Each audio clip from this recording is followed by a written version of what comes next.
Hey everyone, Ben here, and I've been sim racing for a few years with limited cash to spend. So what have I learned about the best ways to upgrade your equipment? Here's 3 golden rules I'd recommend following, and stick around to the end for my take on the order in which you should look to upgrade your gear. Number 1, don't confuse immersion with performance. There are some truly gorgeous sim racing products on the market, but the truth is many will do very little to help you with improving your performance. Yes, force feedback wheels are a must. Investing in pedals with a load cell brake will also certainly give you more performance. And yes, direct drive wheels are, to a point, very beneficial. They give you more information about what's going on in your car, and theoretically at least, the more torque they have, the more detail you can get. But despite costing a lot of money, super powerful direct drive wheels, button boxes, LED lights, wind blowers and even things like triple screens don't necessarily give you a significant performance boost in and of themselves. Each of these bits of kit do offer value. A button box allows you to preset inputs for pit menus, increasing brake bias or traction control more easily, especially if your wheel has fewer buttons. This can be crucial especially if you're running longer races. And of course, triple screens give you more visibility of what's going on around you. But most of all, these products are guaranteed to enhance your immersion in your sim racing experience. And that can be amazing. I have some of these products myself and I don't regret buying them. It further transports me into the virtual racing world that I'm inhabiting. Just don't expect them to automatically take you to pole position on the grid. Number 2, the distance to your screen matters.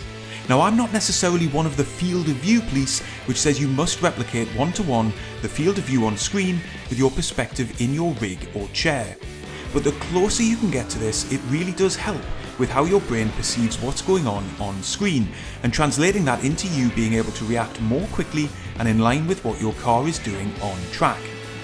That means when you're thinking about how to set your rig up, whether it's a sophisticated aluminium profile rig or a monitor on a desk with a wheel clamp, try and arrange things so that you can replicate where you'd be versus your wheel and surroundings if you were actually sat in the cockpit.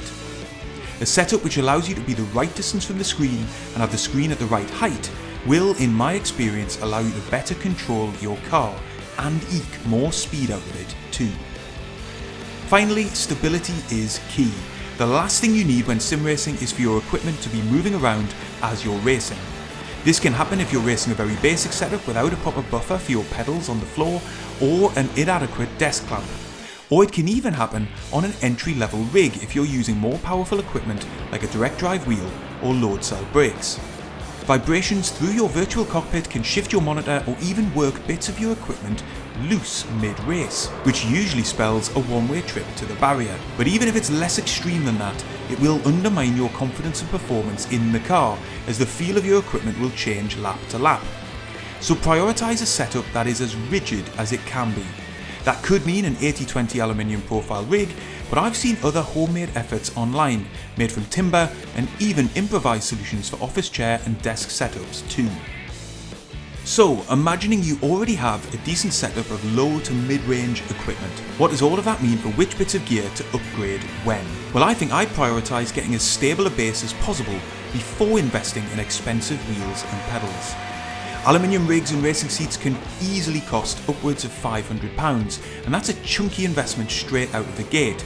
But it will benefit you in the long run and open up the most options for then purchasing powerful direct drive wheels and high-end pedals. If you do it the other way round, you risk not really getting the most out of your new equipment. And it's the pedals I'd look to upgrade next. They bring the biggest performance boost, allowing for more precise braking and throttle inputs. This will make you quicker, but it'll also make you more consistent as well. And finally, I'd look to a direct drive wheel, of which there are now a growing number of mid-range options. You don't need to go for a top-of-the-range 20Nm wheel for thousands of pounds. Fanatec, Moza and SimMagic all offer options with half the torque that will nevertheless feel like a very big upgrade on the belt-driven wheel you might currently have. Everything else, like button boxes and LED lights, is totally up to your personal taste, remembering golden rule number 1 regarding performance versus immersion.